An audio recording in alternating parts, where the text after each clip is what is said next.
Ti lasciamo andare in alto stavolta. È l'addio della comunità di Isola Vicentina a Filippo Bari, il giovane papà 27enne, il cui sorriso, nel selfie scattato poco prima che il ghiacciaio lo travolgesse, è diventato il simbolo della tragedia sulla Marmolada. La gioia e alle spalle il ghiacciaio. Oggi i funerali alla chiesa parrocchiale di San Pietro Apostolo Gremita lo hanno ricordato in tanti per quella voglia di vita che gli bruciava dentro, che lo spingeva in alto, lui con le sue passioni, la musica e la montagna. Sali Filippo, sali la grande montagna, ti lasciamo andare e grazie per averci insegnato che la vita è meravigliosa.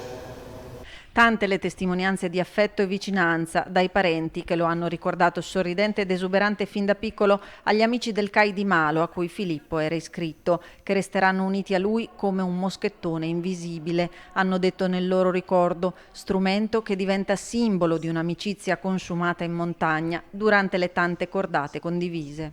È un modo di sentirci uniti, di condividere questo momento, ripeto, oggi è un momento di riflessione e silenzio. Oggi è lutto cittadino a Malo, dove abitava, e Isola Vicentina, dove c'è la famiglia d'origine.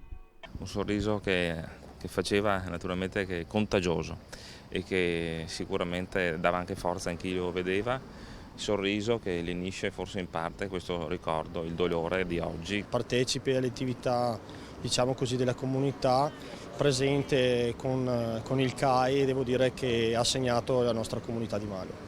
E lutto cittadino anche a Valdagno, dove nel pomeriggio si è svolto in Duomo l'ultimo addio a Paolo Dani, guida alpina, responsabile del soccorso alpino di Recoaro e Valdagno dal 2013 al 2020. Un accorato ultimo saluto degli operatori del soccorso alpino speleologico veneto che hanno accompagnato il necrologio. Vola in alto Paolino e vigila dalla cima della Regina che ti ha reclamato come suo diletto custode, riversandosi in chiesa tra le lacrime e gli abbracci. Un ricordo come volontario prima di tutto perché per la stazione di Schio era un punto di riferimento e come persona, anche perché è una persona, almeno io l'ho conosciuto, gioviale, molto amica, quindi Lascia un seme che germoglia, ha ricordato il parroco nell'omelia, quello del darsi e dare agli altri, in riferimento alle tante vite salvate da chi è impegnato nella tutela altrui.